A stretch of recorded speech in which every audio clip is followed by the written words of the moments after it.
어머나, 이게 누구 거야? 아무도 없어요? 새벽 5시 셔터를 올리는 순간 내 발밑에 무언가 걸렸습니다. 검은색 명품 가방이었습니다. 루이비통이라고 금색 로고가 선명했죠. 이런 물건이 내 가게 앞에 있을 리 없었습니다. 반찬 가게를 10년째 운영하며 본 물건이라곤 비닐봉지와 장바구니뿐이었으니까요. 주위를 둘러봤습니다. 아직 어둠이 가시지 않은 시장 골목은 텅 비어 있었어요. 가방을 집어들자 묵직한 무게감이 느껴졌죠. 심장이 빠르게 뛰기 시작했습니다. 안을 열어보지 말아야 한다는 걸 알았어요. 하지만 손은 이미 지퍼를 잡고 있었습니다. 현금 다발이 보였습니다. 5만 원권으로 가득했어요. 한 장, 2장 세어보니 손이 떨렸습니다. 대충 봐도 500만 원은 좋게 넘어 보였죠. 이건 장난이 아니었어요. 67년을 살며 이런 경험은 처음이었습니다. 교사 시절에도 남편과 살던 시절에도 혼자가 된 지난 10년 동안에도 이런 일은 없었어요. 가방을 다시 닫으며 생각했습니다. 경찰서에 가야 한다고. 당연히 그래야 했죠. 하지만 발이 떨어지지 않았어요. 500만 원이라는 돈이 내겐 어떤 의미인지 너무 잘 알았습니다. 한 달 매출이 300만 원인 가게예요. 집세 내고 재료비 내고 나면 손에 쥐는 돈은 80만 원 남짓이었죠. 그걸로 생활비를 대고 병원비를 아껴가며 살았습니다. 이 돈이면 무릎 수술을 할 수 있었어요. 2년째 미뤄온 수술이었습니다. 계단 오를 때마다 통증이 왔지만 참았죠. 돈이 아까워서가 아니라 수술하면 가게 문을 닫아야 하니까요. 아니다. 고개를 저었습니다. 이건 내 돈이 아니에요. 누군가에겐 절박한 돈일 터였습니다. 500만 원을 현금으로 들고 다니는 사람이라면 분명 급한 일이 있었을 거예요. 가방을 가게 안으로 가져가 금고에 넣었습니다. 경찰서는 아침에 가기로 했어요. 지금은 장사 준비를 해야 했죠. 김치를 버무리고 나물을 무치고 젓갈을 담았습니다. 하지만 손은 움직여도 머릿속은 온통 그 가방 생각뿐이었어요. 8시쯤 박 사장이 들어왔습니다. 72살인 그는 시장 상인회장이었어요. 이 시장에서 50년을 장사한 터줏대감이었죠. 박 사장이 내 얼굴을 유심히 보더니 물었습니다. 영애 씨, 안색이 안 좋은데 어디 아파요? 아니에요, 박 사장님. 그냥 잠을 설쳐서요. 거짓말이었습니다. 하지만 가방 이야기를 꺼낼 순 없었어요. 아직은요. 손님들이 오가기 시작했습니다. 평소처럼 장사를 했어요. 웃으며 인사하고 덤을 얹어주고 단골들과 이야기를 나눴죠. 하지만 마음 한구석은 무거웠습니다. 10시쯤 딸 수진에게서 전화가 왔어요. 엄마, 준호 오늘 학교 끝나고 거기 보낼게요. 응, 알았다. 짧은 통화였습니다. 우리는 늘 그랬어요. 필요한 말만 했죠. 감정은 섞지 않았습니다. 10년 전 남편이 세상을 떠난 뒤부터 딸과는 이렇게 지냈어요. 아니, 사실 그 전부터였습니다. 딸이 결혼하겠다고 했을 때 반대했죠. 상대 남자가 마음에 들지 않았어요. 결국 딸은 내 뜻을 거스르고 결혼했고 7년 만에 이혼했습니다. 내가 그럴 줄 알았다는 말을 참았어요. 하지만 딸은 알았을 거예요. 내 표정에서 침묵에서요. 그 뒤로 우린 멀어졌습니다. 같은 동네에 살면서도 한 달에 한두 번 보는 게 전부였어요. 손자 준호가 없었다면 아예 안 봤을지도 모르죠. 오후 2시 가게 문을 잠그고 경찰서로 향했습니다. 가방을 들고 가는 손이 땀으로 축축했어요. 파출소 문을 열기 전에 다시 한번 생각했습니다. 정말 신고해야 하나? 이 돈으로 수술하고 가게 리모델링하고 손자 학원비라도 보태주면 안 되나? 아니다. 안 됩니다. 교사 생활 25년 동안 학생들에게 가르쳤던 것들이 떠올랐어요. 정직, 정의, 양심이었죠. 그걸 지키지 않으면서 어떻게 당당할 수 있겠어요. 문을 열고 들어갔습니다. 신고하러 왔습니다. 사연이 시작되기 전에 구독과 좋아요 눌러주시고 요즘 어떻게 지내고 계신지 댓글로 한 줄 남겨주세요. 당신의 하루가 이곳에서 하나의 이야기가 됩니다. 젊은 경찰이 가방을 받아들고 내용물을 확인했습니다. 현금을 세는 그의 표정이 굳어졌어요. 정확히 500만 원이네요. 신분증이나 연락처는 없고요. 가방 안을 뒤지던 경찰이 명함 한 장을 꺼냈습니다. 이거 보세요. 명함이 있네요. 명함을 받아들고 읽었어요. JN컴퍼니 대표 정하영이라고 적혀 있었습니다. 강남의 한 빌딩 주소가 있었죠. 회사 이름으로 봐선 젊은 사업가인 듯 했어요. 일단 유실물로 접수하고 연락해 보겠습니다. 신고해 주셔서 감사합니다. 파출소를 나오는 발걸음이 묘하게 가벼웠습니다. 500만 원을 포기했는데도 마음이 편했어요. 이상했죠. 집으로 돌아오니 손자 준호가 기다리고 있었습니다. 10살 아이는 나를 보자마자 달려왔어요. 할머니, 우리 준호 학교 재미있었어? 응. 오늘 미술 시간에 그림 그렸는데 선생님이 칭찬해줬어. 아이의 환한 웃음을 보니 가슴이 따뜻해졌습니다. 이 아이만큼은 나를 좋아해줬어요. 딸과 달리요. 저녁을 차리며 준호에게 물었습니다. 엄마는 요즘 어때? 바쁜 것 같아. 맨날 늦게 들어와. 그래도 엄마가 준호 잘 챙겨주지? 준호는 대답 대신 고개를 끄덕였어요. 하지만 그 눈빛엔 뭔가 서운함이 묻어났습니다. 밥을 먹이고 숙제를 봐주고 아이를 재운 뒤 나는 베란다에 나가 한숨을 내쉬었어요. 밤하늘의 별이 유난히 밝았습니다. 그 가방 주인은 누구일까요? 왜 500만 원을 현금으로 들고 다녔을까요? 그리고 어째서 내 가게 앞에 떨어뜨렸을까요? 다음 날 아침 예상치 못한 전화가 걸려왔습니다. 파출소 경찰이었어요. 최영애 씨, 가방 주인을 찾았습니다. 그런데요. 경찰의 목소리가 묘하게 낮아졌습니다. 본인이 직접 찾으러 오지 않고 비서를 보내겠답니다. 그리고 최영애 씨를 꼭 만나고 싶다고 하시네요. 가슴이 두근거렸습니다. 왜 만나고 싶다는 걸까요? 살해금을 주려는 건가요? 아니면 다른 이유가 있는 건가요? 언제 오신대요? 내일 오전 10시라고 합니다. 최영애 씨께서도 와주실 수 있으신지요? 알겠습니다. 가겠습니다. 전화를 끊고 나니 불안감이 밀려왔어요. 뭔가 단순하지 않다는 예감이 들었습니다. 그날 밤 잠을 이룰 수 없었어요. 침대에 누워 천장만 바라봤습니다. 무릎이 쑤셨지만 신경 쓸 겨를이 없었죠. 500만 원을 현금으로 들고 다니는 사람. 강남에 회사를 둔 젊은 여자 사업가. 그런데 본인이 직접 안 오고 비서를 보낸다고요. 게다가 나를 만나고 싶다니요. 뭔가 숨겨진 이야기가 있을 것 같았습니다. 그리고 그 이야기가 나와 연결되어 있을 것 같은 불길한 예감이 들었어요. 새벽 4시 결국 잠을 포기하고 일어났습니다. 커피를 내려 마시며 창밖을 바라봤어요. 동이 트고 있었습니다. 오늘 모든 게 밝혀지겠죠. 다음 날 오전 9시 반 평소보다 일찍 집을 나섰습니다. 파출소로 가는 길이 유난히 길게 느껴졌어요. 무릎이 아팠지만 참았습니다. 병원 갈 시간도 돈도 없었으니까요. 파출소에 도착하니 정장을 차려입은 30대 초반 남성이 먼저 와 있었습니다. 키가 크고 단정한 인상이었어요. 명품 시계가 손목에서 빛났죠. 최영애 씨 맞으시죠?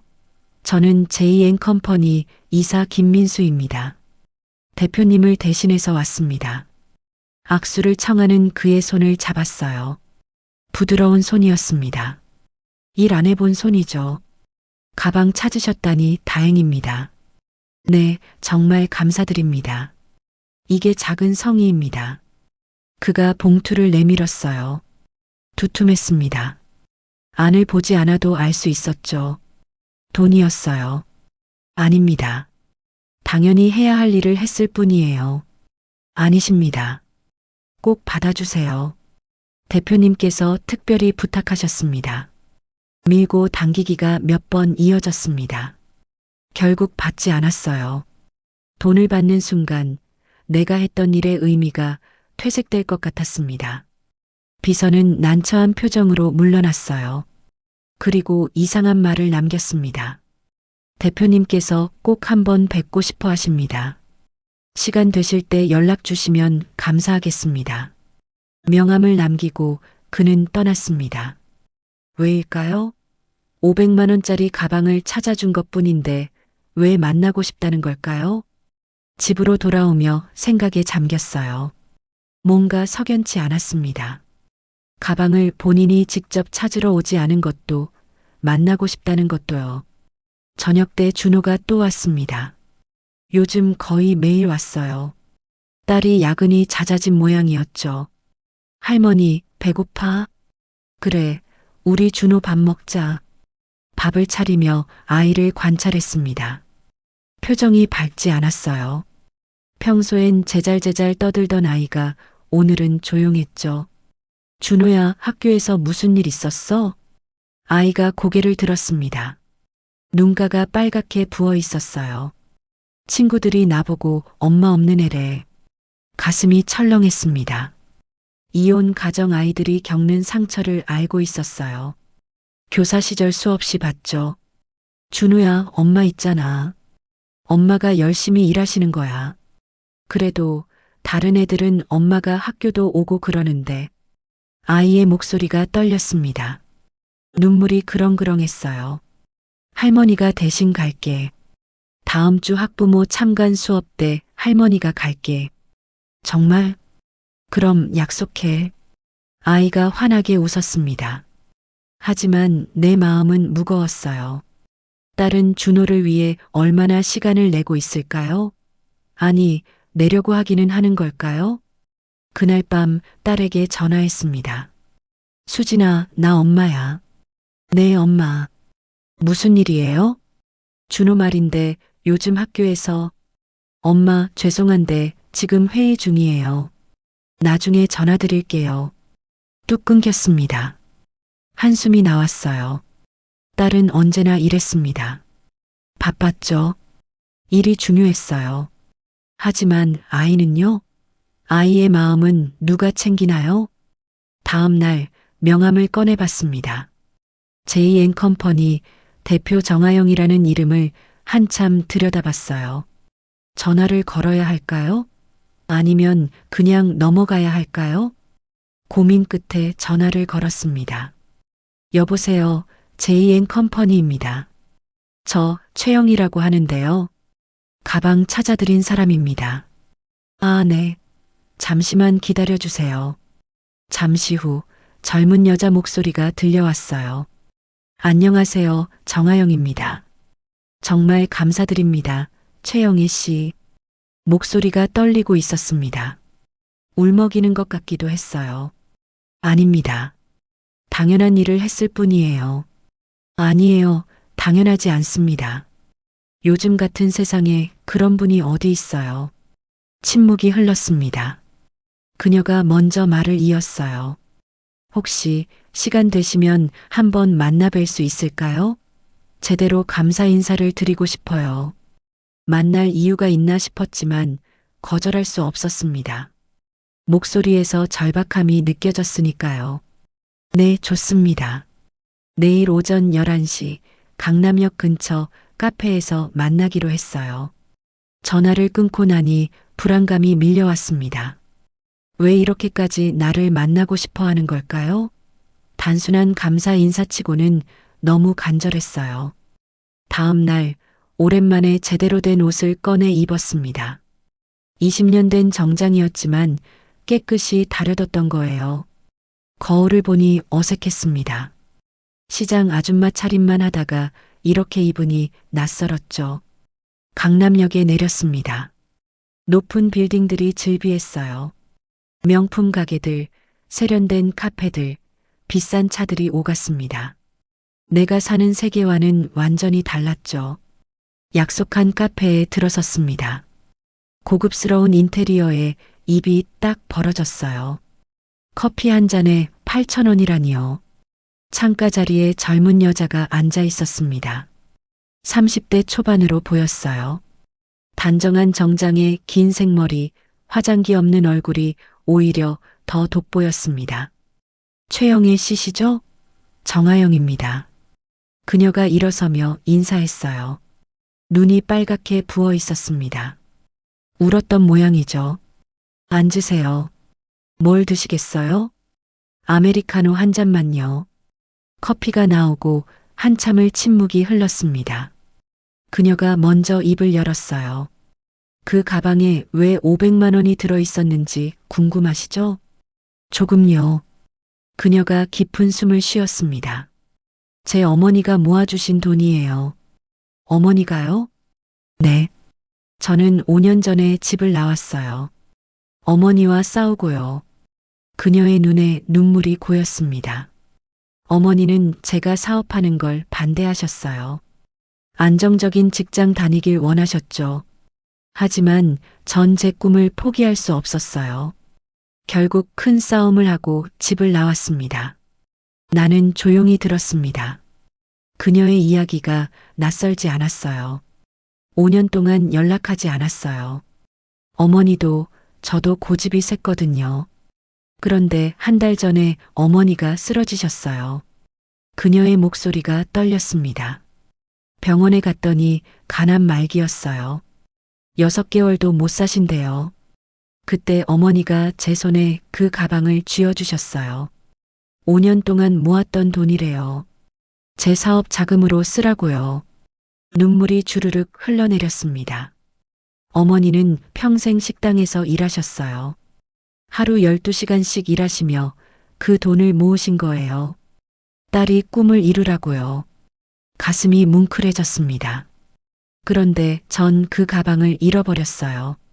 택시에 두고 내린 거예요. 정신이 없어서요. 어머니 병원비 때문에 머리가 복잡했거든요.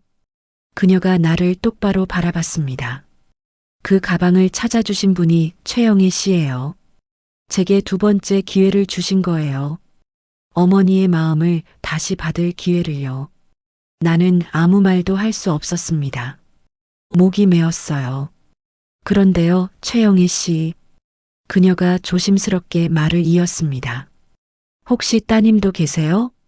순간 가슴이 철렁했습니다. 네, 있습니다. 사이가 어떠세요? 대답할 수 없었어요. 그녀가 부드럽게 웃었습니다. 저처럼 안 좋으신가 봐요. 얼굴에 다 나와 있어요. 우리는 한참을 말없이 앉아 있었습니다. 서로의 상처가 보였어요. 그녀에게선 내 딸이, 나에게선 그녀의 어머니가 보였습니다. 그날 카페를 나서며 그녀가 말했습니다. 최영애 씨, 후회하지 마세요. 저처럼요. 늦기 전에 화해하세요. 집으로 돌아오는 길, 눈물이 멈추지 않았습니다. 그날 밤 잠을 이룰 수 없었습니다. 정아영의 말이 귓가에 맴돌았어요. 늦기 전에 화해하세요. 그 말이 가슴을 찔렀습니다. 침대에서 일어나 서랍을 열었어요. 오래된 사진첩이 있었습니다. 먼지를 털어내고 펼쳤죠. 첫 페이지에 남편과 함께 찍은 결혼 사진이 나왔습니다. 1978년 봄이었어요. 26살의 나는 행복했습니다. 국어 교사가 된 지 2년째였죠. 남편은 은행원이었어요. 성실하고 따뜻한 사람이었습니다. 부모님이 정해준 맞선 상대였지만 사랑에 빠지는 데는 오래 걸리지 않았어요. 결혼 5년 만에 딸이 태어났습니다. 1983년 여름이었죠. 수진이라고 이름 지었어요. 물처럼 맑고 바르게 자라라는 뜻이었습니다. 사진을 넘기며 기억을 더듬었어요. 수진이는 똑똑한 아이였습니다. 초등학교 때부터 성적이 우수했죠. 중학교, 고등학교 내내 전교 10등 안에 들었어요. 자랑스러웠습니다. 하지만 그때부터였어요. 내가 수진이를 통제하기 시작한 게요. 대학은 사범대를 가야 한다고 했습니다. 나처럼 교사가 되라고요. 안정적이고 존경받는 직업이니까요. 수진이는 미술을 하고 싶어 했지만 허락하지 않았어요. 그림 그려서 뭐 먹고 살려고, 교사가 되면 평생 안정적이야. 결국 수진이는 내 뜻을 따랐습니다. 사범대 국어교육과에 진학했어요. 하지만 그 눈빛은 예전 같지 않았습니다. 대학 4학년 때 수진이가 남자를 데려왔어요. 미술학원 강사라고 했습니다. 첫인상부터 마음에 들지 않았어요. 긴 머리에 찢어진 청바지, 삐딱한 자세. 예술가 티를 내는 게 보기 싫었죠. 엄마, 이분이 제 남자친구 강민호예요. 수진이는 행복해 보였습니다. 하지만 나는 차갑게 대했어요. 식사라도 같이 하시죠. 밥상을 차리며 남자를 관찰했습니다. 수저질이 거칠었어요. 예의도 없어 보였고요. 식사 후 남자가 돌아가자 수진이에게 말했습니다. 그 사람은 안 돼. 미술학원 강사가 뭐가 대단하다고. 엄마, 민호 오빠는 좋은 사람이에요. 좋은 게 중요한 게 아니야. 미래가 보여야지. 돈은 어떻게 벌 건데? 수진이의 얼굴이 굳었습니다. 엄마는 돈만 생각하세요? 돈이 없으면 사랑도 시들어. 엄마가 세상 물정을 더 잘 알아. 그날 이후 수진이와 자주 다퉜습니다. 매번 같은 이야기였어요. 나는 반대했고 수진이는 고집을 부렸죠. 1년이 지났습니다. 수진이가 26이 되던 해였어요. 엄마, 저 결혼할 거예요. 갑작스러운 선언이었습니다. 심장이 철렁했어요. 안 돼. 절대 안 돼. 왜요? 제가 좋아하는 사람이에요. 지금은 좋아 보여도 나중에 후회해. 가난하게 살면 사랑도 끝나. 수진이가 눈물을 흘렸습니다. 엄마는 제 행복은 생각 안 해요? 돈, 직업, 체면만 생각하잖아요. 내 행복을 위해서 하는 말이야. 아니에요. 엄마 체면을 위해서예요. 그 말이 가슴을 찔렀습니다. 하지만 인정할 수 없었어요. 너 지금 엄마한테 뭐라고 한 거야? 사실이잖아요. 엄마는 평생 남들 시선만 신경 쓰며 사셨어요. 저한테도 그러시고요. 수진이가 돌아서며 마지막으로 말했습니다. 엄마 허락 없어도 결혼할 거예요. 전 제 인생을 살 거예요. 문이 쾅 닫혔습니다. 남편이 중재하려 했지만 소용없었어요. 나는 완고했고 수진이도 물러서지 않았습니다. 결국 2009년 봄 수진이는 결혼했습니다. 나는 결혼식에 가지 않았어요. 남편 혼자 갔죠. 그날 밤 남편이 돌아와서 말했습니다. 여보, 수진이가 울던데. 엄마가 안 와서. 제 선택이에요. 당신 후회할 거야. 안 해요. 제가 옳아요. 하지만 남편 말이 맞았습니다. 7년이 지났어요. 2016년 여름 수진이가 이혼했다는 소식을 들었습니다. 가슴이 무너졌습니다. 하지만 내가 그럴 줄 알았다는 말은 입 밖으로 내지 않았어요. 대신 침묵했죠. 그해 겨울 남편이 갑자기 쓰러졌습니다. 뇌출혈이었어요. 병원으로 급히 옮겼지만 의식을 찾지 못했습니다. 사흘 후 남편은 세상을 떠났습니다. 장례식장에서 수진이를 봤어요. 7년 만이었습니다. 딸은 많이 변해 있었어요. 얼굴이 수척했고 눈빛이 차가웠습니다. 엄마, 수진아, 두 마디뿐이었습니다. 더 이상 할 말이 없었어요. 아니, 할 말은 많았지만 꺼낼 수 없었습니다. 장례를 치르고 혼자가 됐습니다. 교사 연금으로는 생활이 빠듯했어요. 남편 병원비로 저축을 다 써버렸거든요. 결국 작은 반찬 가게를 시작했습니다. 수진이는 가끔 찾아왔습니다. 한 달에 한 번 손자 준호를 데리고요. 하지만 우리는 여전히 서먹했어요. 어떻게 지내니? 잘 지내요. 준호는 건강하고? 네. 짧은 대화뿐이었습니다. 더 깊이 들어갈 수 없었어요. 서로에게 상처를 줄까 봐요. 사진첩을 덮었습니다. 새벽 3시였어요. 눈물이 볼을 타고 흘렀습니다. 정아영의 어머니는 5년 만에 딸과 화해했습니다. 죽음을 앞두고서야요. 나는 어떨까요? 나도 죽기 전에야 수진이와 화해할 수 있을까요? 아니면 영영 화해하지 못한 채 끝날까요? 무릎이 쑤셨습니다. 진통제를 먹고 다시 침대에 누웠어요. 내일 아침이면 또 시장에 가야 합니다. 김치를 담그고 반찬을 만들고 손님을 맞이해야 해요. 늙은 몸으로요. 언제까지 이렇게 살아야 할까요? 잠이 들기 직전 수진이의 어린 시절이 떠올랐습니다. 엄마, 저 그림 그리고 싶어요. 그래, 우리 수진이 화가 될 거야? 네. 엄마 그림 그려줄게요. 그때는 순수했습니다. 딸의 꿈을 응원했어요. 언제부터 변한 걸까요? 언제부터 딸의 꿈보다 안정을 강요한 걸까요? 눈을 감았습니다. 꿈속에서 젊은 시절의 수진이가 나타났어요. 웃으며 그림을 그리고 있었습니다. 엄마, 이거 봐요. 예쁘죠? 응, 예쁘다. 우리 딸 최고야. 그때로 돌아갈 수 있다면 좋겠습니다. 다시 시작할 수 있다면요. 하지만 시간은 되돌릴 수 없습니다. 후회만 남을 뿐이에요. 다음 날 아침 평소처럼 일어났습니다. 시장으로 가는 길 휴대폰을 꺼냈어요. 수진이의 번호를 한참 바라봤습니다. 전화를 걸까요?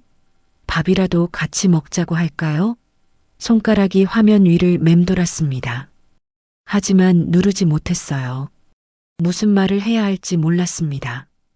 미안하다고, 사랑한다고, 그동안 틀렸다고, 입 밖으로 꺼내기엔 너무 무거운 말들이었어요. 휴대폰을 다시 주머니에 넣었습니다. 오늘도 아니네요. 내일은 할 수 있을까요? 가게 문을 열고 하루를 시작했습니다. 김치 냄새가 코를 찔렀어요. 익숙한 냄새였습니다. 이게 내 삶이에요. 67년을 살아온 결과가 이거죠. 딸과 멀어지고 혼자 늙어가는 삶이요. 하지만 바꿀 수 있을까요? 이 나이에도요? 오전 10시 박 사장이 들어왔습니다. 영희 씨, 요즘 얼굴이 왜 그래요? 아픈 데라도 있어요? 아니에요. 괜찮아요. 거짓말이었습니다. 몸도 마음도 아팠어요. 박 사장이 의자에 앉으며 말했습니다. 나도 딸 셋 키웠는데 말이야. 다들 출가 외인이더라고. 웃으며 하는 말이었지만 씁쓸함이 묻어났어요. 자식이란 게 참 아이러니해. 키울 땐 내 전부인데 다 크면 남이 되더라고. 그래도 박 사장님은 따님들이랑 사이 좋으시잖아요. 겉으론 그래 보여도 속은 몰라. 명절 때나 보지. 평소엔 연락도 잘 없어. 한숨을 쉬는 박 사장을 보며 생각했습니다. 나만 그런 게 아니구나. 다들 비슷하게 사는구나. 하지만 그게 위로가 됐을까요? 아니었습니다. 정아영은 어머니와 화해했어요. 늦었지만요. 나도 할 수 있을까요? 그날 저녁 준호가 또 왔습니다.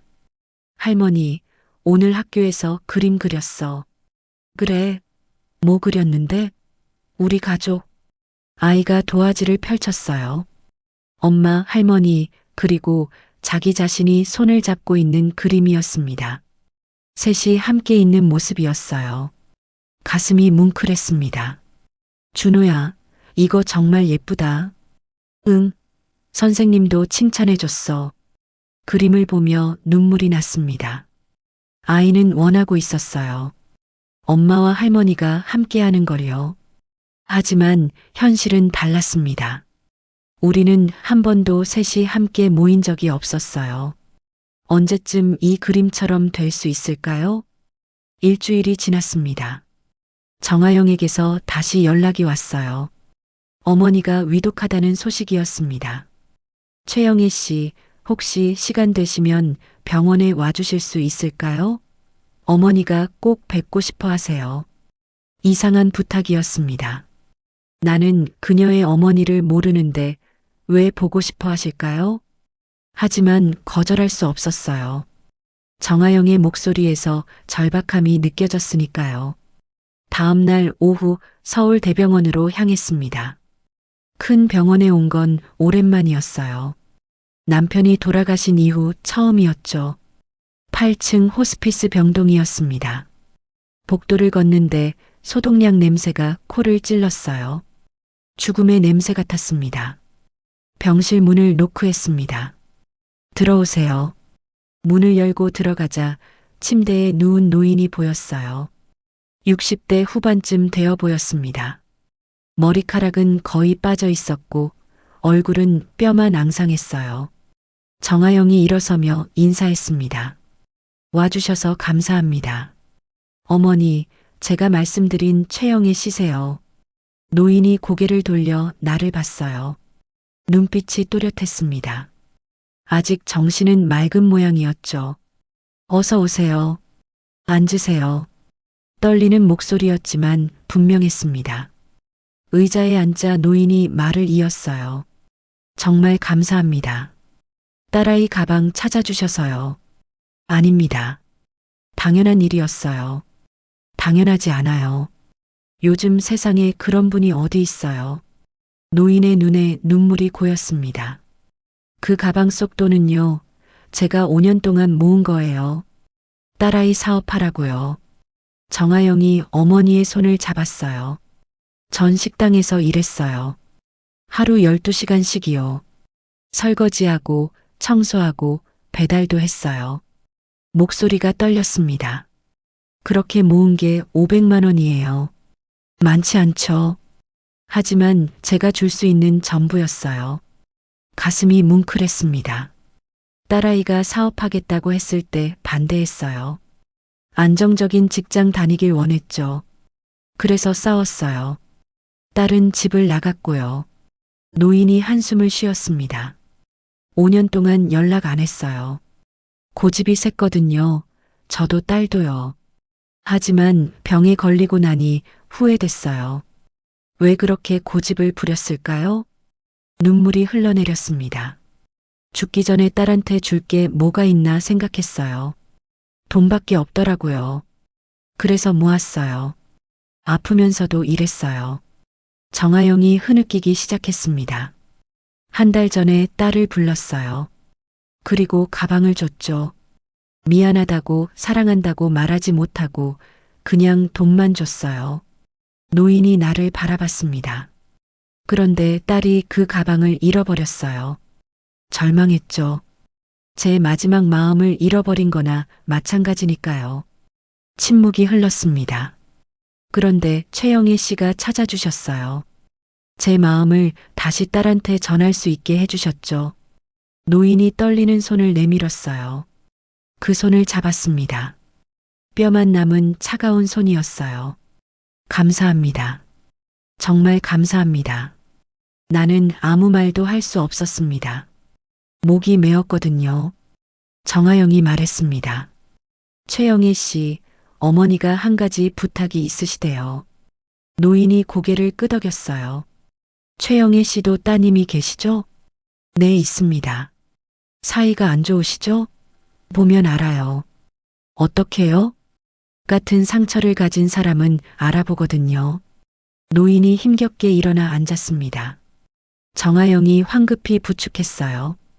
제발 후회하지 마세요. 저처럼요. 목소리에 힘이 실렸습니다. 전 평생 딸한테 미안하다는 말 한마디 못했어요. 사랑한다는 말도요. 고집 때문에요. 눈물이 주르륵 흘렀어요. 이제 시간이 얼마 안 남았어요. 며칠, 아니 몇 시간일지도 몰라요. 그래서 이렇게라도 말하고 싶었어요. 노인이 내 손을 꽉 잡았습니다. 딸한테 가세요. 미안하다고 사랑한다고 말하세요. 늦기 전에요. 가슴이 무너졌습니다. 저도 모르겠어요. 어떻게 해야 할지요. 그냥 가세요. 말은 나중에 나올 거예요. 일단 가까이 가는 게 중요해요. 병실을 나오며 정아영이 따라 나왔습니다. 최영희 씨, 어머니 말씀 좀 들어주세요. 나도 알아요. 하지만 쉽지 않아요.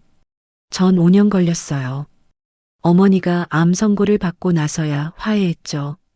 최영희 씨는 그러지 마세요. 정아영의 눈빛이 진지했습니다. 따님한테 가세요.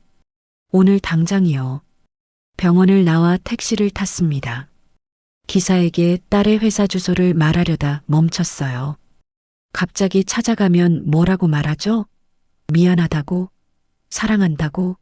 그동안 틀렸다고? 입이 떨어지지 않을 것 같았습니다. 결국 집으로 향했어요. 집에 도착해 소파에 주저앉았습니다. 온몸에 힘이 빠졌어요. 휴대폰을 꺼내 수진이의 번호를 눌렀습니다. 신호음이 울렸어요. 한 번, 두 번, 세 번.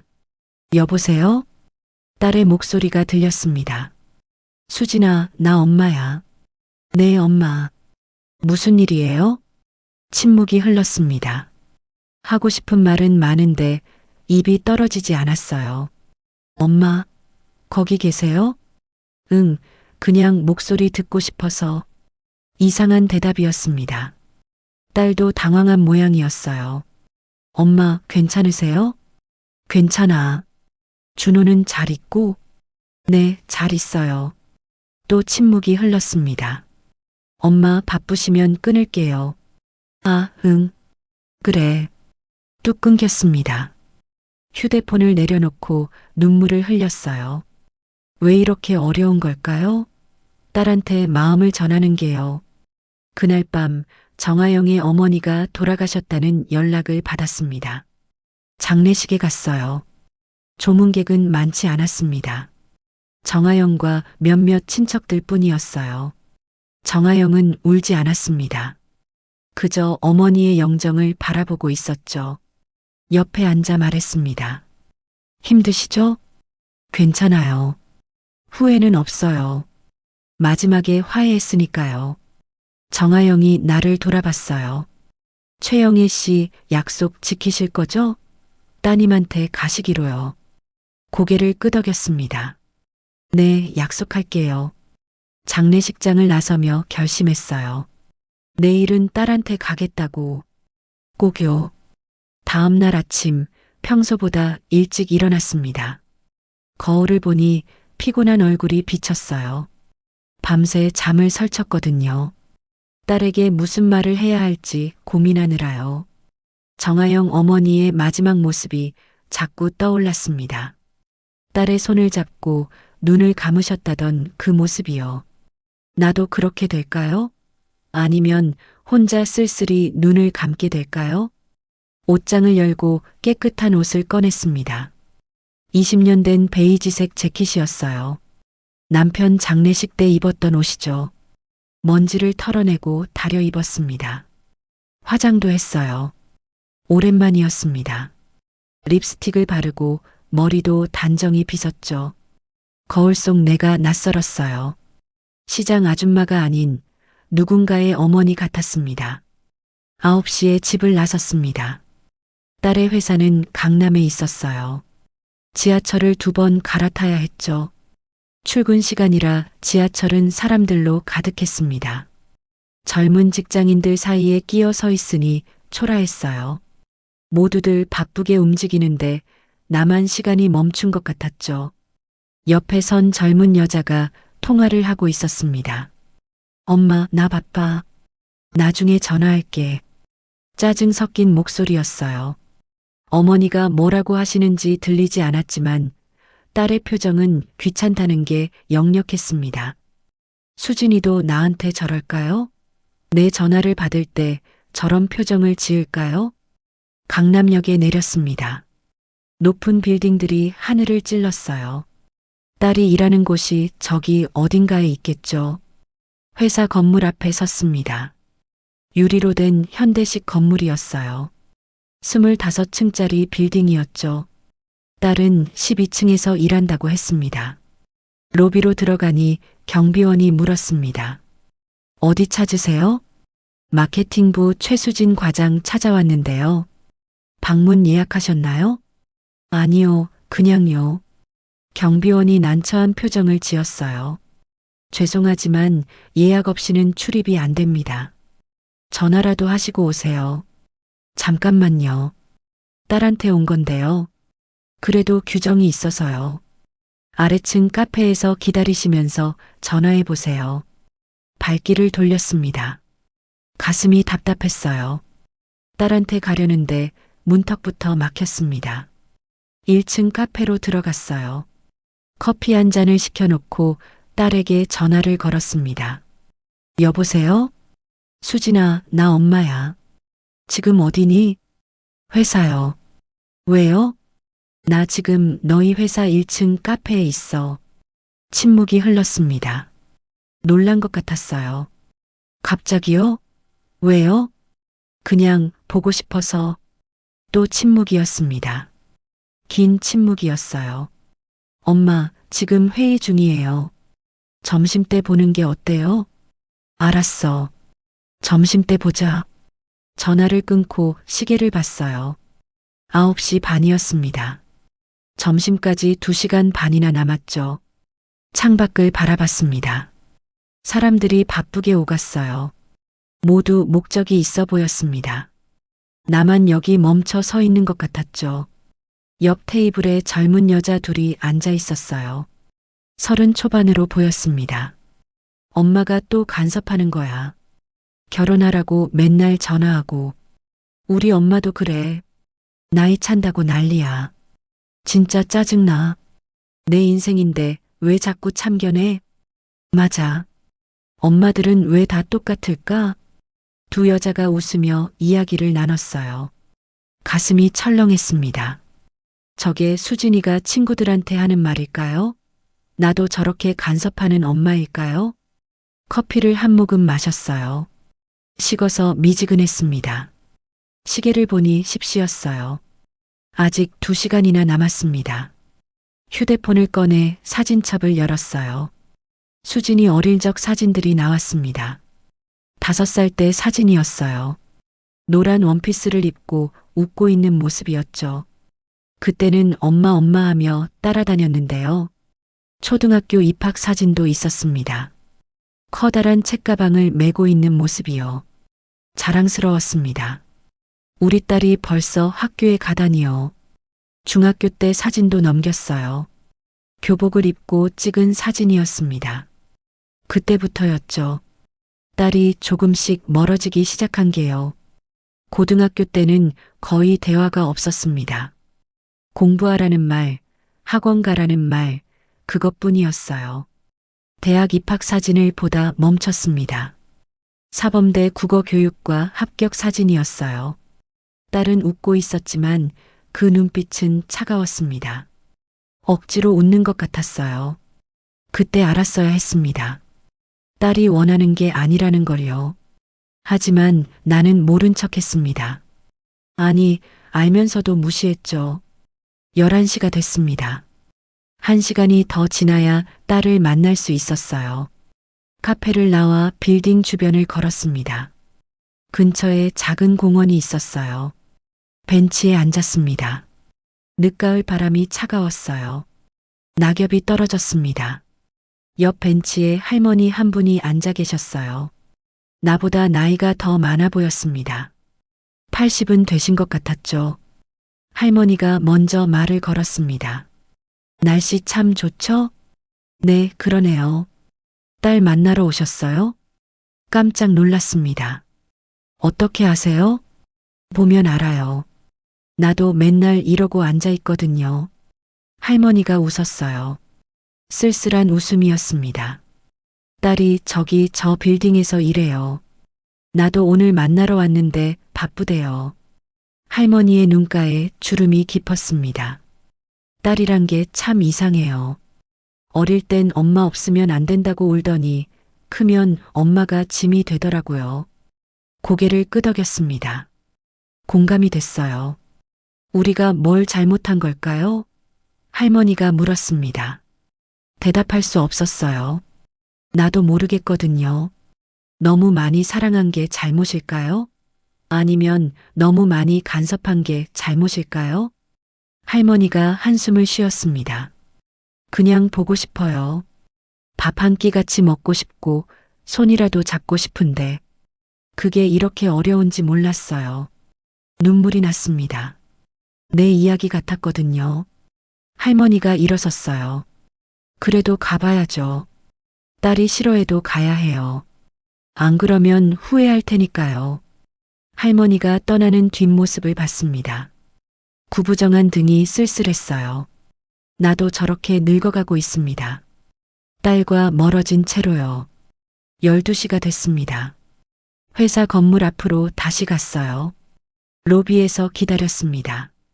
점심시간이라 사람들이 우르르 나왔죠.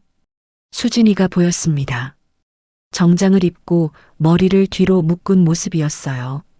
차갑고 능력 있어 보였습니다. 동료 2명과 함께였죠. 엄마, 수진아. 어색한 인사였어요. 포옹도 미소도 없었습니다. 동료들이 먼저 인사했습니다. 과장님 어머니세요? 안녕하세요. 네, 안녕하세요. 수진이가 동료들에게 말했어요. 미안한데 나 먼저 갈게. 어머니 만나야 해서. 동료들이 떠났습니다. 우리만 남았어요. 밥 먹으러 갈까? 네. 근처 식당으로 갔습니다. 조용한 한식집이었어요. 점심시간이라 사람이 많았습니다. 구석자리에 앉았어요. 메뉴판을 보며 수진이가 물었습니다. 갑자기 왜 오셨어요? 그냥 보고 싶어서. 수진이의 표정이 굳었어요. 믿지 않는다는 표정이었죠. 음식을 주문했습니다. 수진이는 김치찌개, 나는 된장찌개를 시켰어요. 음식이 나오기를 기다리며 침묵이 흘렀습니다. 할 말은 많은데 입이 떨어지지 않았어요. 수진이가 먼저 말했습니다. 준호는 잘 지내죠? 응, 잘 지내. 학교는 재미있어 하고요? 응. 또 침묵이었습니다. 음식이 나왔어요. 말없이 숟가락을 들었습니다.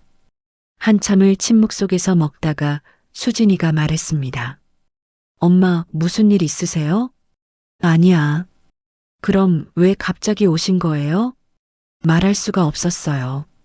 미안하다고, 사랑한다고, 화해하고 싶다고. 그 말들이 목구멍에 걸려 나오지 않았습니다. 그냥 얼굴이나 보려고. 수진이가 한숨을 쉬었어요. 엄마, 전 바빠요. 오후에 중요한 프레젠테이션이 있어서요. 알아, 미안해. 괜찮아요. 다 드셨으면 가볼게요. 수진이가 일어섰습니다. 나도 따라 일어났어요. 수진아, 잠깐만. 네. 말을 하려다 멈췄습니다. 입이 떨어지지 않았어요. 아니야. 가봐. 일 잘하고. 네. 그럼 갈게요. 수진이가 돌아섰습니다. 걸어가는 뒷모습을 봤어요. 멀어지는 딸의 모습이 흐려져 갔습니다. 혼자 남은 밥을 먹었습니다. 입맛이 없었지만 억지로 삼켰죠. 계산을 하고 나오는데 휴대폰이 울렸어요. 박 사장이었습니다. 영희 씨, 지금 어디예요? 가게 문이 안 열렸던데요. 아, 죄송해요. 오늘 급한 일이 생겨서요. 괜찮아요? 아픈 데 있어요? 아니에요. 저녁에 갈게요. 전화를 끊고 한숨을 쉬었습니다. 실패했어요. 딸한테 아무 말도 하지 못했습니다. 집으로 돌아오는 지하철 안에서 눈물이 났어요. 사람들 눈을 피해 고개를 숙였습니다. 정아영의 말이 떠올랐어요. 그냥 가세요. 말은 나중에 나올 거예요. 하지만 안 나왔어요. 67년 동안 쌓인 자존심이 방해했습니다. 집에 도착했어요. 현관문을 열고 들어서니 텅 빈 집이 날 맞이했습니다. 소파에 앉아 멍하니 있었어요. 무릎이 쑤셨지만 신경 쓸 겨를이 없었죠. 휴대폰을 꺼냈습니다. 정아영에게 문자를 보냈어요. 오늘 딸을 만났는데 아무 말도 못했어요. 저는 안 되나 봅니다. 잠시 후 답장이 왔습니다. 괜찮아요. 한 번에 안 돼요. 계속 가까이 가세요. 언젠간 말이 나올 거예요. 하지만 확신이 없었어요. 저녁이 됐습니다. 가게에 가야 했지만 몸이 움직이지 않았어요. 결국 박 사장에게 전화했습니다. 박 사장님, 오늘 가게 문 못 열 것 같아요. 무슨 일이에요? 많이 아파요? 아니에요. 그냥 좀 쉬고 싶어서요. 알았어요. 푹 쉬세요. 전화를 끊고 침대에 누웠습니다. 천장을 보며 생각했어요. 나는 왜 이렇게 됐을까요? 딸과 이렇게 멀어지게 된 건 언제부터였을까요? 돌이킬 수 있을까요? 아니면 영영 이대로일까요? 눈을 감았습니다. 어둠 속에서 수진이의 어린 시절이 떠올랐어요. 엄마 사랑해. 나도 사랑해, 우리 딸. 그때는 쉬웠습니다. 사랑한다는 말이요. 언제부터 어려워진 걸까요? 사흘이 지났습니다. 가게 문을 열지 못했어요. 몸이 아팠습니다. 무릎도 허리도 마음도요. 침대에 누워 천장만 바라봤어요. 먹지도 씻지도 않았습니다. 그냥 누워만 있었죠. 셋째 날 저녁 초인종이 울렸습니다. 일어나기 싫었지만 계속 울려서 문을 열었어요. 준호였습니다. 혼자 왔어요. 할머니, 아이가 안으로 뛰어들어왔습니다.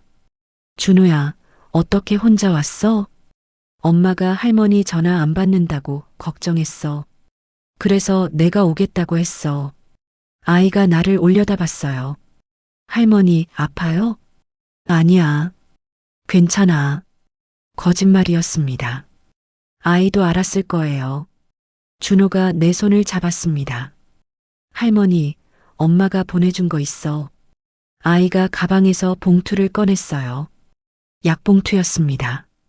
엄마가 할머니 무릎 아프시다고 이거 드리래.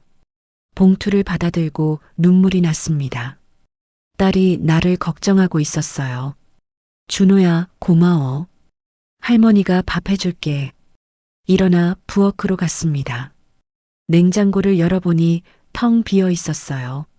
사흘 동안 장을 안 봤으니까요. 준호야, 미안한 계속 오후 1236대 배달시켜 먹자. 응. 치킨을 시켰습니다. 준호는 좋아했지만 나는 입맛이 없었어요. 아이가 치킨을 먹으며 말했습니다. 할머니, 엄마가 요즘 이상해. 왜? 자꾸 할머니 얘기해.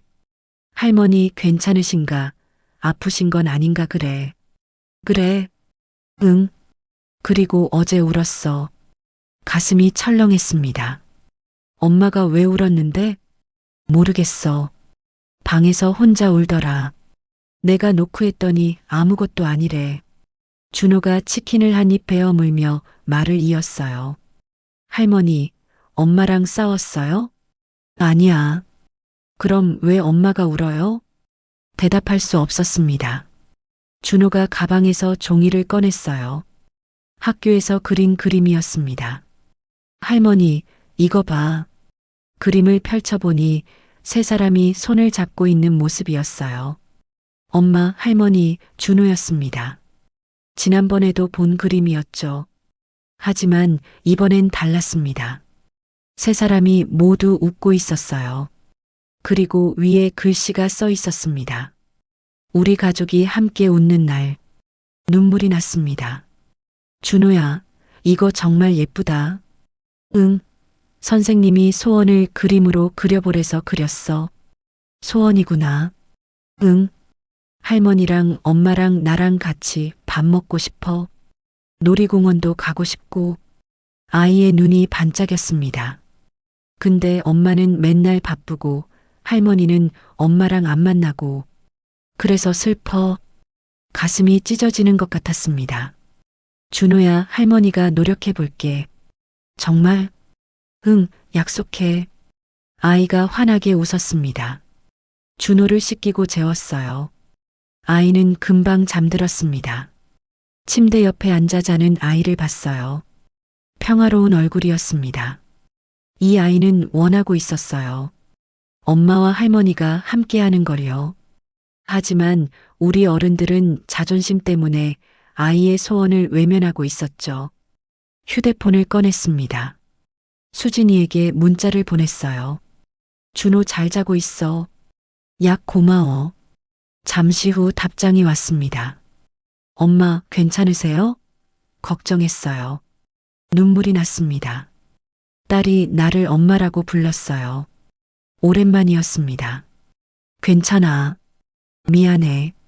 뭐가 미안하세요? 할 말이 많았습니다. 하지만 문자로는 담을 수 없었어요. 전화 좀 해도 될까? 잠시 후 전화가 왔습니다. 엄마, 수진아. 침묵이 흘렀습니다. 서로 숨소리만 들렸어요. 수진이가 먼저 말했습니다. 엄마, 왜 갑자기 회사에 오셨어요? 무슨 일 있으세요? 아니야. 그냥 보고 싶어서. 또 침묵이었습니다. 엄마, 솔직히 말해주세요. 아프세요? 아니야. 몸은 괜찮아. 그럼요. 수진아, 나. 말이 막혔습니다. 목이 메었어요. 엄마, 나 미안해. 갑작스러운 말에 딸도 당황한 것 같았어요. 뭐가 미안하세요? 다 미안해. 눈물이 흘렀습니다. 내가 결혼한다고 했을 때 반대한 것, 내 꿈을 무시한 것, 엄마 뜻대로만 하라고 한 것, 다 미안해. 전화기 너머로 수진이의 숨소리가 거칠어졌어요. 우는 것 같았습니다. 엄마, 딸의 목소리가 떨렸습니다. 엄마도 힘드셨죠? 혼자서요. 응, 나도 미안해요. 엄마 말 안 듣고 결혼해서, 그리고 이혼해서요. 아니야. 내 잘못이 아니야. 침묵이 흘렀습니다. 하지만 이번엔 따뜻한 침묵이었어요. 수진이가 말했습니다. 엄마, 내일 저녁에 시간 되세요? 응. 같이 밥 먹어요. 준호랑 셋이서요. 가슴이 뜨거워졌습니다. 그래, 그러자. 그럼 내일 6시에 집으로 올게요. 제가 요리할게요. 전화를 끊고 눈물을 흘렸어요. 이번엔 기쁜 눈물이었습니다. 다음 날 장을 봤어요. 수진이가 좋아하는 재료들을 샀습니다. 집으로 돌아와 청소를 했어요. 먼지를 닦고 바닥을 쓸고 창문을 닦았습니다. 오랜만에 집이 깨끗해졌어요. 오후 5시 옷을 갈아입었습니다. 깨끗한 블라우스에 검은색 바지를 입었어요. 6시 정각 초인종이 울렸습니다. 문을 열자 수진이와 준호가 서 있었어요. 엄마, 어서 와. 어색했지만 예전보다는 나았습니다. 수진이가 장바구니를 들고 들어왔어요. 엄마, 제가 저녁 만들게요. 앉아 계세요. 아니야. 같이 하자. 부엌에서 둘이 요리를 했습니다. 수진이는 파스타를 만들고 나는 샐러드를 준비했어요. 준호는 거실에서 숙제를 하고 있었습니다. 칼질을 하며 수진이가 말했습니다. 엄마, 제가 어렸을 때 자주 해주셨던 거 기억나요? 응? 파스타요. 엄마표 파스타. 그랬지. 정말 맛있었어요. 그래서 저도 배웠어요. 잘했네. 엄마 레시피 그대로 만들어요. 준호가 좋아해서요. 가슴이 뭉클했습니다. 수진이가 칼을 내려놓고 나를 봤어요. 엄마, 제가 미술하고 싶다고 했을 때 기억나세요? 응. 엄마가 안 된다고 하셨죠. 굶어 죽는다고요. 미안해. 수진이가 고개를 저었습니다. 아니에요. 엄마 말이 맞았어요. 민호 오빠랑 결혼하고 정말 힘들었거든요. 돈도 없고 미래도 안 보이고요. 그래도, 근데 엄마, 그때 후회 안 했어요. 제 선택이었으니까요. 수진이가 웃었습니다. 비록 이혼했지만 준호를 낳았잖아요. 그걸로 충분해요. 눈물이 났습니다. 수진아, 엄마가 너무 간섭했지? 아니에요. 엄마는 날 사랑한 거예요. 잘못된 방법으로요. 잘못된 방법. 맞는 말이었습니다.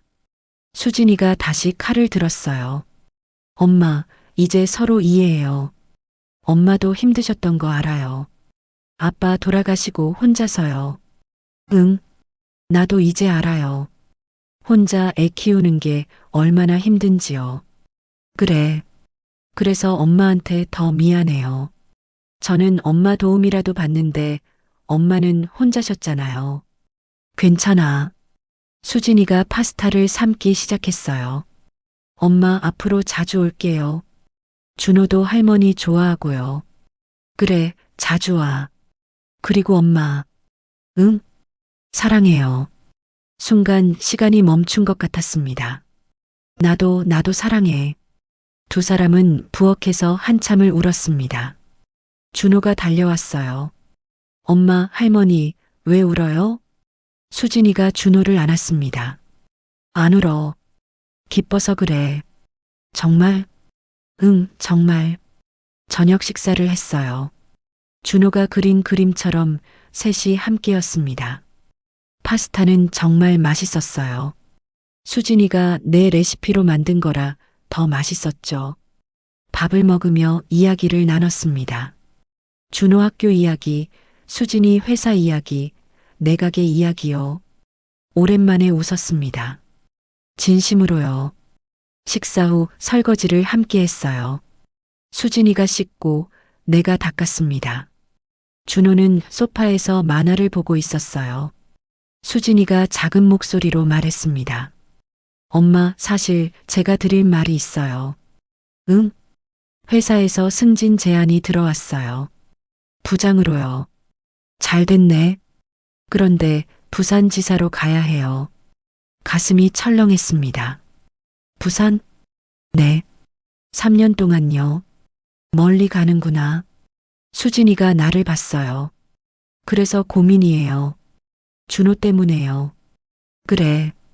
준호를 데리고 가기엔 학교 문제도 있고 혼자 두기엔 불안하고요. 나한테 맡기면 안 될까? 수진이의 눈이 커졌습니다. 엄마한테요? 응. 나는 괜찮아. 준호랑 있으면 좋지. 하지만 엄마도 가게 있으시잖아요. 가게는 줄이면 돼. 준호가 더 중요하지. 수진이의 눈에 눈물이 고였어요. 엄마, 감사해요. 아니야. 내가 고마워. 손주 맡겨줘서. 두 사람은 다시 안았습니다. 그날 밤 수진이와 준호가 돌아간 후 침대에 누웠어요. 가슴이 따뜻했습니다. 오랜만에 느끼는 감정이었죠. 딸과 화해했어요. 늦었지만요. 정아영 어머니처럼 죽기 직전이 아니라 지금 살아있을 때 화해했습니다. 휴대폰을 꺼내 정아영에게 문자를 보냈어요. 딸과 화해했어요. 감사합니다. 답장이 왔습니다. 축하드려요. 어머니도 기뻐하실 거예요. 눈을 감았습니다. 편안한 마음으로요. 한 달이 지났습니다. 수진이는 부산으로 떠났어요. 준호는 내가 맡았습니다. 처음엔 걱정했어요. 67살에 10살 아이를 키울 수 있을까 하고요. 하지만 괜찮았습니다. 오히려 좋았어요. 아침에 준호를 깨워 학교 보내고 저녁에 숙제를 봐주고 밤에 재우는 일상이 행복했습니다. 가게는 오전에만 열었어요. 오후엔 문을 닫고 준호를 돌봤죠. 박 사장이 걱정했습니다. 영희 씨, 그러면 수입이 줄어들 텐데 괜찮아요? 괜찮아요. 준호가 더 중요해요. 그래도 생활비는 어떡하려고요? 모아둔 게 좀 있어요. 거짓말이었습니다. 사실 모아둔 돈은 거의 없었어요. 그날 저녁 준호를 재우고 통장을 확인했습니다. 잔액이 얼마 남지계속 오후 1238안 왔어요. 200만 원 정도였습니다. 한 달 생활비가 150만 원쯤 드니까 2달치도 안 됐죠. 수진이한테 손 벌릴 순 없었어요. 딸도 부산에서 새로 시작하느라 힘들 텐데요. 한숨을 쉬며 통장을 덮었습니다. 그때 오래된 수첩이 눈에 띄었어요. 서랍 깊숙이 있던 거였습니다. 펼쳐보니 남편 필체였어요. 돌아가시기 전에 쓴 것 같았습니다. 여보, 내가 먼저 가면 이 수첩을 봐요. 중요한 게 있어요. 가슴이 두근거렸습니다. 다음 페이지를 넘겼어요. 은행명과 계좌번호가 적혀 있었습니다. 처음 보는 계좌였어요. 그 아래 메모가 있었습니다. 수진이가 힘들 때 쓰라고 모았어요. 당신한테는 비밀이었죠. 미안해요. 손이 떨렸습니다. 다음 날 아침 준호를 학교에 보낸 후 은행으로 갔어요. 창구 직원에게 수첩을 보여줬습니다. 이 계좌 조회 좀 해주세요. 신분증 보여주세요. 신분증을 건넸어요. 직원이 컴퓨터를 두드렸습니다. 잠시만요. 명의가 최영희님으로 되어 있네요. 공동명의 계좌입니다. 잔액이 얼마죠? 직원의 표정이 변했어요. 3억 2천만 원입니다. 순간 숨이 멎는 줄 알았습니다. 뭐라고요? 3억 2천만 원이요. 2015년부터 매달 입금되어 있네요. 2015년이면 남편이 돌아가시기 1년 전이었어요. 어떻게 된 거죠? 직원이 거래 내역을 출력해 줬습니다. 보니 매달 200만 원씩 입금되어 있었어요. 10년 동안이요. 남편이 월급에서 몰래 모았던 거였습니다. 통장을 받아들고 은행을 나왔어요. 다리에 힘이 풀렸습니다. 근처 벤치에 앉아 통장을 펼쳤어요. 거래 내역을 하나하나 봤습니다. 2015년 1월 200만 원 입금. 2015년 2월 200만 원 입금. 계속 이어졌어요. 한 달도 빠짐없이요. 2016년 11월 남편이 돌아가신 달에도 입금이 되어 있었습니다. 그 다음 달부터는 입금이 없었어요. 대신 메모가 하나 붙어 있었습니다. 여보, 수진이가 이혼했네요. 내가 반대했던 결혼이 결국 깨졌어요. 당신 말이 맞았어요. 하지만 수진이한테는 절대 그 말 하지 마세요. 딸이 상처받을까 봐요. 눈물이 났습니다. 다음 메모를 읽었어요. 이 돈은 수진이가 정말 힘들 때 쓰세요. 지금은 아니에요. 딸이 스스로 일어설 수 있게 기다려주세요. 하지만 정말 절박할 때 당신이 판단해서 쓰세요. 남편의 마지막 메모였습니다. 여보, 난 먼저 가지만 당신과 수진이를 항상 지켜볼게요. 사랑해요. 통장을 가슴에 안고 한참을 울었습니다. 남편은 알고 있었어요. 수진이가 이혼할 거라는 걸요. 힘들어할 거라는 걸요. 그래서 미리 준비해 둔 거였습니다. 하지만 나한테는 말하지 않았어요.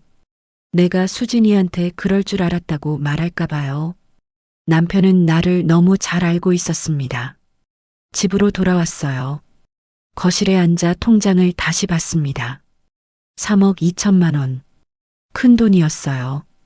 이 돈이면 수진이 사업도 도와줄 수 있고 준호 교육비도 대줄 수 있었습니다. 하지만 남편의 말이 떠올랐어요.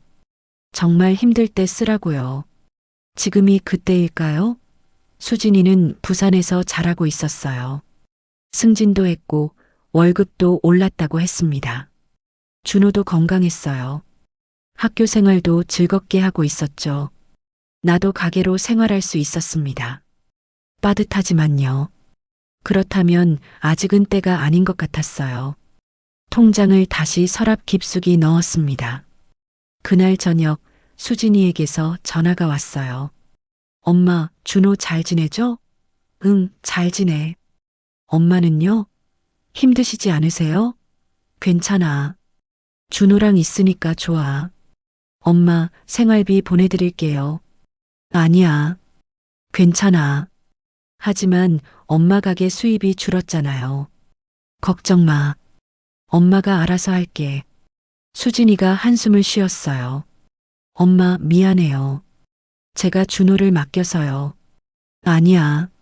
엄마가 좋아서 하는 거야. 그래도요. 수진아, 너는 내일 열심히 해. 준호는 내가 잘 키울게. 감사해요, 엄마. 전화를 끊고 생각했습니다. 딸한테 통장 이야기를 해야 할까요? 아니에요. 아직은 아니었습니다. 남편 말대로 정말 힘들 때까지 기다리기로 했어요. 한 달이 더 지났습니다. 준호와의 생활은 행복했어요. 아침에 일어나 아이 얼굴을 보는 게 좋았습니다. 하지만 돈 문제는 점점 심각해졌어요. 통장 잔액이 50만 원밖에 안 남았습니다.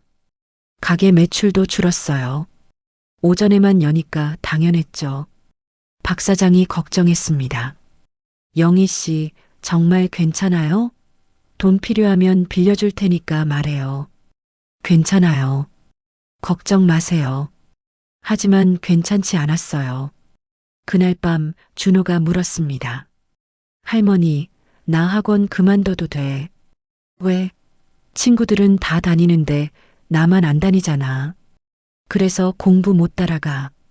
가슴이 아팠습니다. 준호야, 학원 다니고 싶어? 응. 수학이 너무 어려워. 알았어. 할머니가 보내줄게. 정말? 응, 약속해.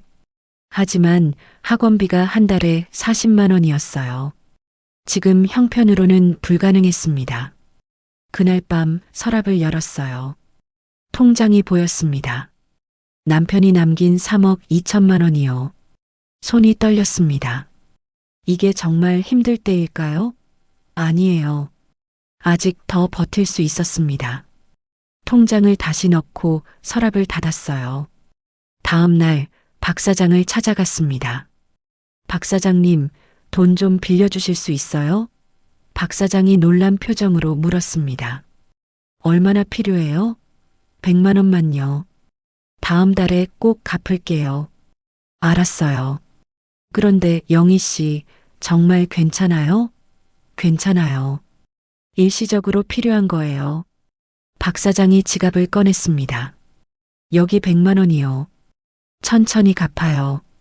감사합니다. 돈을 받아들고 나오는데 눈물이 났어요. 67살에 돈을 빌려야 하다니요. 하지만 준호를 위해서였습니다. 참을 수 있었어요. 그날 저녁 준호에게 말했습니다. 준호야, 내일부터 학원 다녀. 정말? 응, 할머니가 등록했어. 준호가 환하게 웃었습니다. 할머니 최고. 아이를 안았어요. 따뜻했습니다. 이 아이를 위해서라면 뭐든 할 수 있을 것 같았어요. 그날 밤 남편 사진을 봤습니다. 여보, 나 잘하고 있는 거 맞죠? 대답은 없었지만 알 것 같았어요. 남편도 이렇게 했을 거라고요. 일주일 후 수진이에게서 전화가 왔어요. 엄마, 제가 이번 주말에 갈게요. 준호 보고 싶어서요. 그래 와. 그리고 엄마 드릴 말씀이 있어요. 응? 주말에 직접 말씀드릴게요. 궁금했지만 기다리기로 했습니다. 주말이 됐어요. 수진이가 왔습니다. 부산에서 KTX를 타고 3시간 걸려왔죠. 준호는 엄마를 보자마자 달려갔습니다. 엄마, 준호야. 모녀가 안았어요. 보기 좋았습니다. 저녁을 함께 먹었어요. 수진이가 요리를 해왔습니다. 밥을 먹으며 수진이가 말했습니다. 엄마, 제가 부산에서 집을 구했어요. 그래? 네. 그래서 준호를 데려가려고요. 가슴이 철렁했습니다. 준호를? 네. 이제 제가 돌볼 수 있을 것 같아요. 그래. 아쉬웠지만 어쩔 수 없었어요. 준호는 수진이 아들이니까요. 수진이가 말을 이었습니다. 그런데 엄마도 같이 가시면 어때요? 나를? 네. 부산에서 같이 살아요. 놀랐습니다. 나는 가게가 있잖아. 가게는 정리하시고요. 부산에서 새로 시작해요. 수진이가 내 손을 잡았어요. 엄마, 전 이제 혼자 할 수 있어요. 그동안 엄마가 준호 봐주셔서 제가 일에 집중할 수 있었어요. 이젠 제가 엄마를 모실게요. 눈물이 났습니다. 수진아, 엄마 같이 살아요. 우리 셋이요. 준호도 말했습니다. 할머니, 같이 가요. 바다도 보고 맛있는 것도 먹어요. 두 사람이 날 바라봤어요. 알았어. 같이 가자. 그날 밤 잠들기 전에 남편 사진을 봤습니다. 여보, 우리 부산 가요. 딸이 부르네요. 사진 속 남편이 웃는 것 같았어요. 서랍을 열어 통장을 꺼냈습니다. 3억 2천만 원이 그대로 있었어요. 이 돈은 정말 힘들 때를 위해 남겨두기로 했습니다. 지금은 힘들지 않았으니까요. 딸과 함께, 손주와 함께 행복했으니까요. 한 달 후 부산으로 이사했습니다. 가게는 박 사장에게 넘겼어요. 오랜 세월 정든 곳이었지만 미련은 없었습니다. 새로운 시작이 기다리고 있었으니까요. 수진이가 구한 집은 해운대 근처였어요. 작은 아파트였지만 바다가 보였습니다. 20평 남짓한 공간이었지만 우리 셋에겐 충분했죠. 짐을 풀며 수진이가 말했습니다. 엄마, 이 방 쓰세요. 제일 좋은 방이에요. 아니야. 내가 써. 나는 작은 방이면 돼. 엄마, 제 말 들어요. 이 방은 엄마 거예요. 수진이의 눈빛이 단호했습니다. 딸의 고집은 여전했어요. 나를 닮았죠. 결국 큰 방을 쓰게 됐습니다. 창문을 열자 바다가 보였어요. 파도 소리가 들렸습니다. 67년을 살며 처음 보는 풍경이었어요. 준호가 뛰어들어왔습니다. 할머니, 바다 보여요? 응, 정말 예쁘다. 우리 주말에 바다 가요. 그래, 가자. 아이의 환한 웃음을 보니 가슴이 따뜻해졌습니다. 이 아이를 위해 부산까지 온 게 잘한 일 같았어요.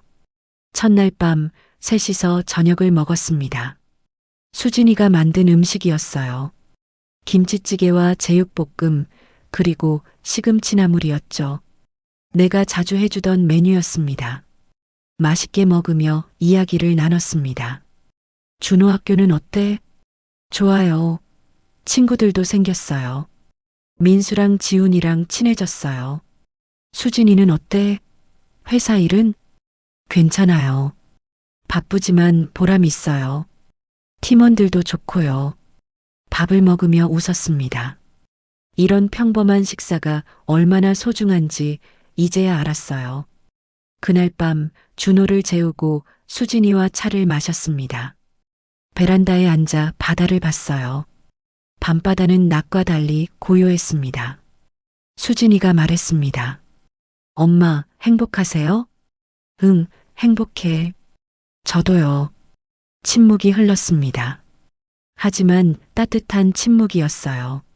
예전처럼 어색하거나 무거운 침묵이 아니었습니다. 수진이가 차를 한 모금 마시고 말을 이었습니다. 엄마, 제가 어렸을 때 기억나세요? 응. 엄마가 맨날 바쁘셨어요.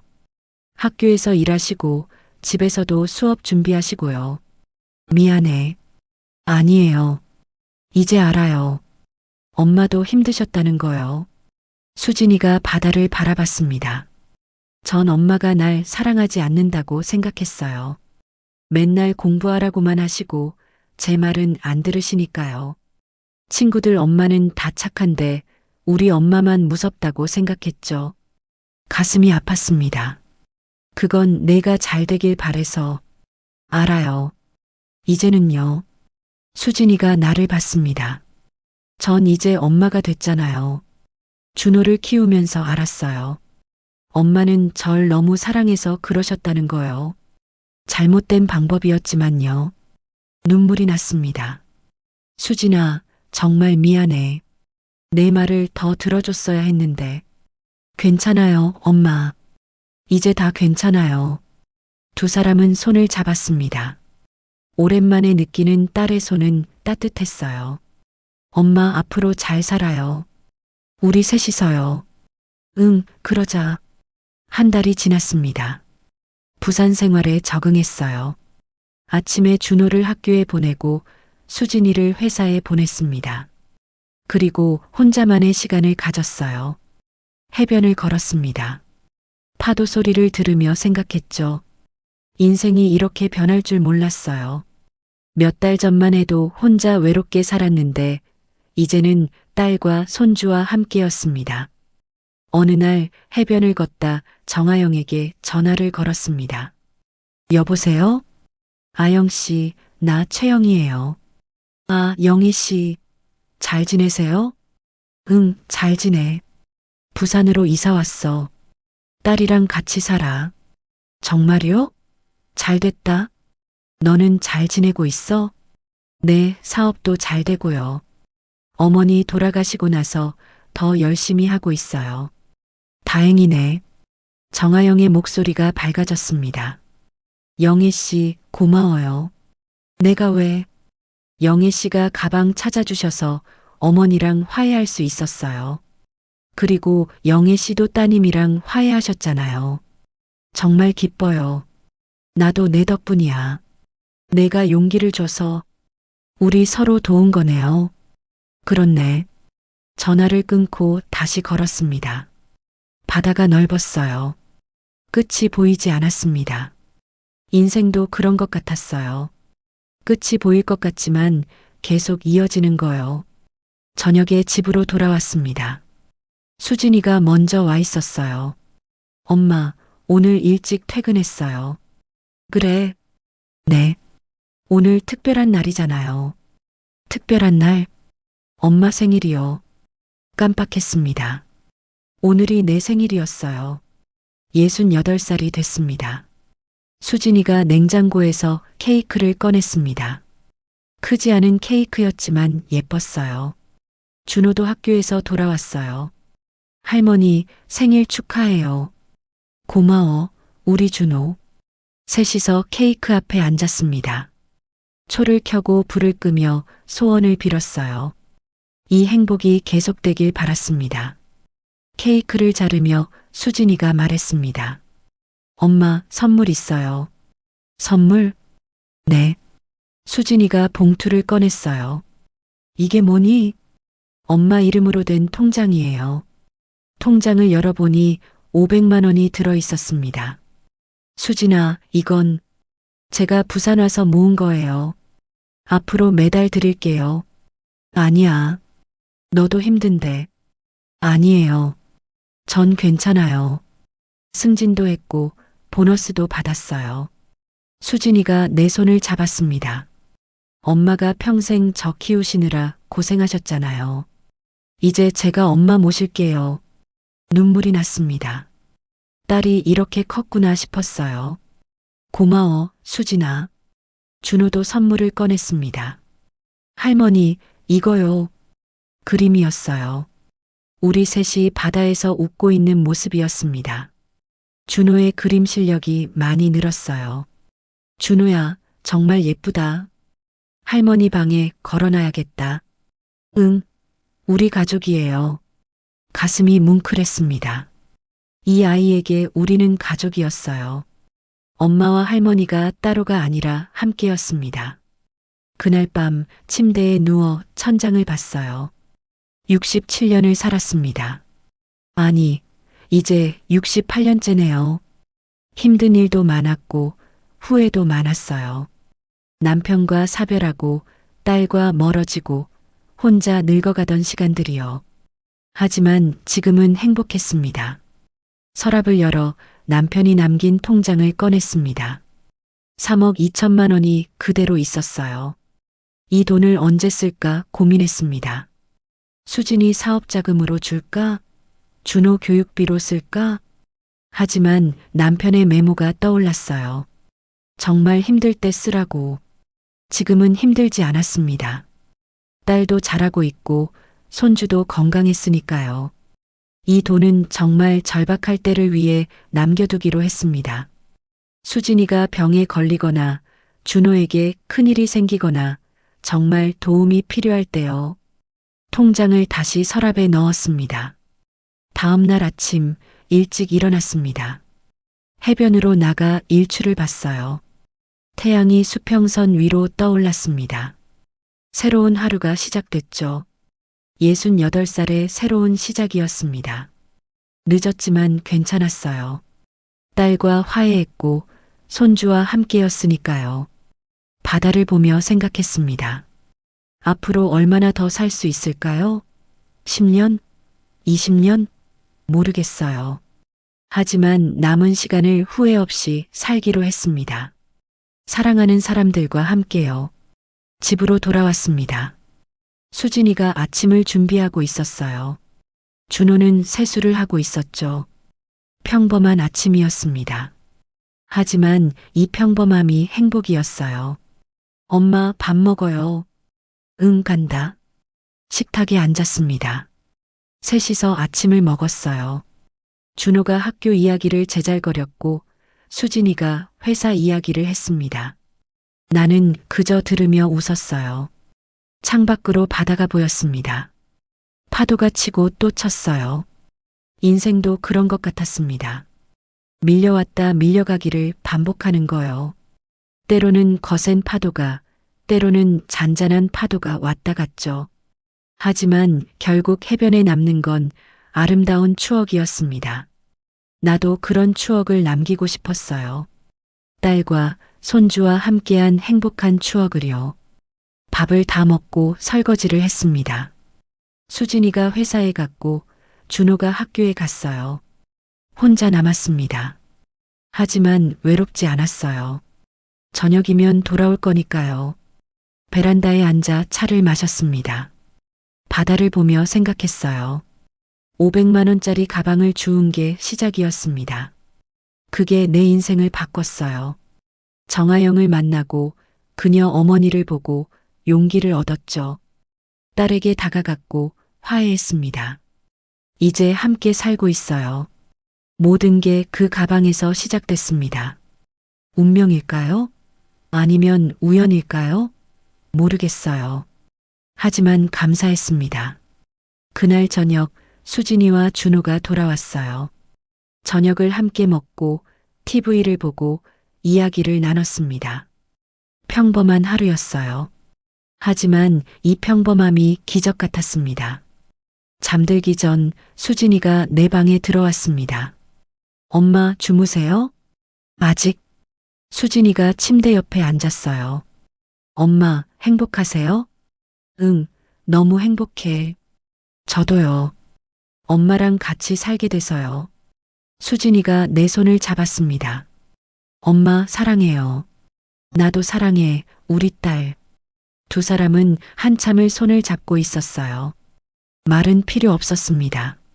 손을 잡고 있는 것만으로도 충분했죠. 수진이가 방을 나갔습니다.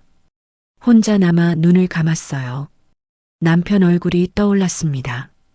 여보, 우리 잘하고 있죠? 수진이랑 화해했어요. 준호도 잘 크고 있고요.